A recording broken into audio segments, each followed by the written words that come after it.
तो जो आज की प्रेस कॉन्फ्रेंस का मकसद है कि जैसे आप जानते हैं कि लास्ट ईयर से आज़ादी की 75वीं बरसी पर जो अमृत महोत्सव के तौर पर लास्ट ईयर से बनाया था, उसका क्लीन इंडिया का फर्स्ट फेज शुरू हुआ था। इसमें हम नेहरू युवा केंद्र ने पूरे भारत में जितने भी हमारे डिस्ट्रिक्ट हैं, 633 पूरे भारत में हमारे जो डिस्ट्रिक्ट हैं, उनको एक टारगेट दिया गया था कि 1,70,000 तो हमारी JNK का टारगेट था। जो ऑलमोस्ट हमारे साथ जितनी भी एजेंसी थी उसमें नेहरू युवा केंद्र के साथ साथ NSS, NCC, Bharat scout and guides और ये जो हमारे PIB पार्टनर्स हैं, यूथ सर्विस स्पोर्ट्स हैं और जितनी भी हमारी सोशल ऑर्गेनाइजेशन थी, रिलीजियस ऑर्गेनाइजेशन थी, उन सब से मिनिस्ट्री ने भी और हमारे नेहरू युवा केंद्र संगठन ने भी एक मीटिंग की और मीटिंग के बाद डिस्ट्रिक्ट एडमिनिस्ट्रेशन के साथ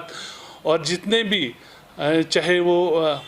नॉन गवर्नमेंट ऑर्गेनाइजेशन है या गवर्नमेंट ऑर्गेनाइजेशन है, उनके सहयोग से हमें ये टारगेट पिछले साल कंप्लीट किया था। जितने भी सिंगल वेस्ट प्लास्टिक बैग हैं उनके एक चार्ट बना था कि पूरे महीने का पहले दिन हमने कौन कौन से आइकनिक प्लेसेस करनी है, सेकंड डे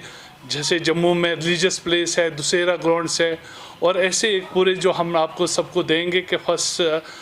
30-31 दिन का कैलेंडर्स बना हुआ था। तो इस साल जो हमारा ये प्रोग्राम हुआ था, फर्स्ट अक्टूबर को हमारे जो मंत्री है ministry of youth affairs and sports और इंफॉर्मेशन और ब्रॉडकास्टिंग के अनुराग ठाकुर, उन्होंने इलाहाबाद जो प्रयागराज के नाम से जाना जाता है आज, वहाँ से इसकी इनॉग्रेशन हुई थी। और हमारे जितने भी डिस्ट्रिक्ट हैं, चाहे वो मेरे पास ये दोनों यूनियन टेरिटरीज़ हैं, जम्मू कश्मीर और लद्दाख में, इनको देख रहा हूँ और हमारे जितने भी डिस्ट्रिक्ट ऑफिसर्स हैं, DDs हैं, डिप्टी डायरेक्टर्स हैं, उन्होंने यूथ क्लब के माध्यम से और महिला मंडल के माध्यम से और जितने भी हमारे पार्टनर जैसे मैंने अभी बताया NCC, NSS, Bharat scout and guides, youth service sports, district administrations, हमारे जितने भी मेंटर्स यूथ क्लब हैं, महिला मंडल्स हैं और जितने भी सिविल सोसाइटीज़ के मेंबर हैं, उनको लेके हमने ये जो सिंगल वेस्ट प्लास्टिक का है, ये पिछले लास्ट ईयर 1 महीने से पूरा कर दिया था और इस सब महीने भी हम 14 तारीख है और 14 तारीख को भी हमने ऑलमोस्ट जो अपना टारगेट है वो हर ब्लॉक वाइज से हर ब्लॉक में 100 kg का 1 महीने का कलेक्शंस का है कि सिंगल वेस्ट प्लास्टिक और भी जो जितना भी कूड़ा क्रिकेट है, लेकिन इसमें मेन जो हमारा रहता है कि प्लास्टिक का कलेक्शन करके उसको डिस्पोज ऑफ करने का, वो 1 महीने से शुरू हुआ है। और मैंने आंकड़े भी दिए हैं आपको डिस्ट्रिक्ट वाइज, जो जम्मू कश्मीर के जितने भी डिस्ट्रिक्ट हैं उसमें हर डिस्ट्रिक्ट के हिसाब से एक डिस्ट्रिक्ट में कितना हुआ है और कितना हमारा टारगेट था, उसमें कितना kg इशू हुआ और कितना रिमेनिंग है। क्योंकि यहाँ कश्मीर में नहीं लेकिन जम्मू में और हिंदुस्तान के बाकी हिस्सों में जो अक्टूबर में है, हमारे हिंदू भाइयों के कुछ त्यौहार थे, पहले नवरात्राज थी, उसके बाद दुसेरा का था और उसके बाद इनकी दिवाली भी है। तो इसलिए कहीं जो उस बेल्ट में थोड़ा कम कलेक्शंस हुई थी, लेकिन उस टारगेट को भी हमने अचीव किया है और इंशाल्लाह इसको हम पूरा जो टारगेट मिनिस्ट्री का दिया हुआ है, हमारी जितने भी पार्टनर एजेंसीज़ हैं, क्योंकि ये सिर्फ हमारा नेहरू युवा केंद्र का काम नहीं है, ये जितनी भी सिविल सोसाइटीज़ हैं, चाहे हमारे प्रेस भाई हैं, चाहे NGOs हैं, चाहे यूथ क्लब हैं, देश की सफाई और अपनी इन्वायरमेंट का और अपने आने वाली जनरेशन का हम सबको इसमें ध्यान रखना है। और हमें जो टारगेट है इंडिया @2047, हमारी जो 100वीं सालगिरह होगी आज़ादी की, उसमें हमारा भारत कैसा होना चाहिए, ये लक्ष्य हमारा है, ताकि हम इसको साफ़ सुथरा और क्लीन रखें। ये सबकी जिम्मेवारी बनती है। लेकिन इसमें काफ़ी स्टेट्स ने बैन भी लगाई हुई है। आप जाएं, शायद आप माता वैष्णो देवी का वो जो रूट पूरे ट्रैक है वहाँ पे सख्ती से इसमें अमल किया जाएगा। कहीं भी आपको सिंगल प्लास्टिक यूज़ नहीं मिलेगा और ये सरकार की तरफ से भी इंस्ट्रक्शन है। और हमने सिविल सोसाइटी में जो हम इस माशरे में रहते हैं लोग, हम भी बाइकाट करना चाहिए। अगर हमें कोई सब्ज़ी प्लास्टिक में देता है तो हमें इसको लेना नहीं चाहिए, हमें इसको चाहे हाथ में। कई लोगों ने सोसाइटी ने सोशल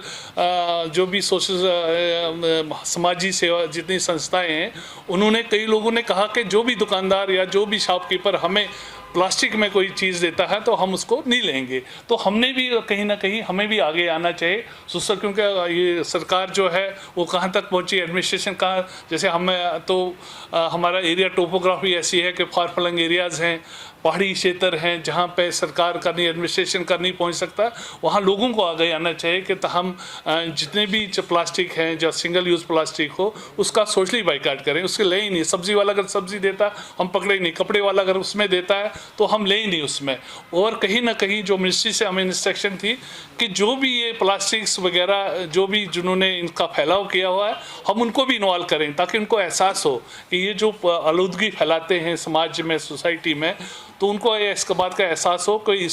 इसका वो खुद ही अपने आप से ही इनको एक अवेयरनेस आ जाए कि हम इसका कम से कम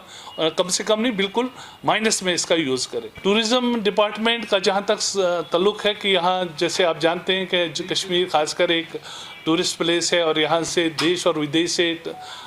टूरिस्ट आते हैं, लेकिन विदेश में एक कंसेप्ट है कि वो कम आलूदगी और ये प्लास्टिक यूज़ का इस्तेमाल करते हैं। लेकिन जहाँ तक हमारे देश का सवाल है कि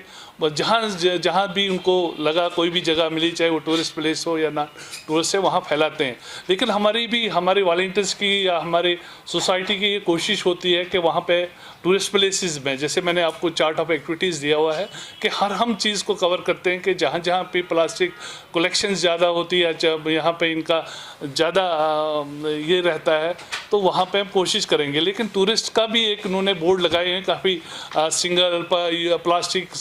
बैन है, इसमें इतना फाइन होना चाहिए। और मुझे कहीं ना कहीं लगता है कि हम जितने भी ऑर्गेनाइजेशन है, चाहे टूरिज्म डिपार्टमेंट भी हो, उसको भी आगे आना चाहिए और उसको भी अपने ऑफिशियल को एक स्ट्रिक्ट ये करना चाहिए कि जो भी यहाँ जो भी इसमें ये फैलाता है उनके खिलाफ, या उनको एक खिलाफ नहीं मैं कह सकता हूँ कि उनको एक अवेयरनेस दें, उनको एक ये बता दें कि इससे हमारे आने वाली जनरेशन में आलूदगी में, पोल्यूशन में जितना भी हम कितना नुकसान हो गया आने वाली जनरेशन्स के लिए। तो इससे हम यही है कि हमारा देश हमें, जैसे आप जानते हैं कि यूरोपियन कंट्रीज़ में और न्यूजीलैंड में अगर कोई ऐसा हो तो उनको कितना फ़ाइन होता है, तो और आप कहीं नहीं देखेंगे कि वहाँ कोई प्लास्टिक बैग, ऐसा सिंगल प्लास्टिक यूज़ बैग्स और ऐसी आलूदगी फैली हुई है जिससे इन्वायरमेंट में या हमारे आने वाली जनरेशन्स को नुकसान हो। जैसे मैंने आपसे अर्ज़ की कि आज़ादी का अमृत महोत्सव लास्ट ईयर से हम बना रहे हैं और ये India at the rate of 2047 100वीं जब हमारी आज़ादी की 100 बरसी होगी तो हमारा भी और सिविल सोसाइटी का भी और हमारे जितने भी पार्टनर एजेंसीज़ हैं उनका यही लक्ष्य होगा कि हम इस देश को, पूरे देश को या इस प्रदेश को या हमारे डिस्ट्रिक्ट्स को इस प्लास्टिक से मुक्त कराएं।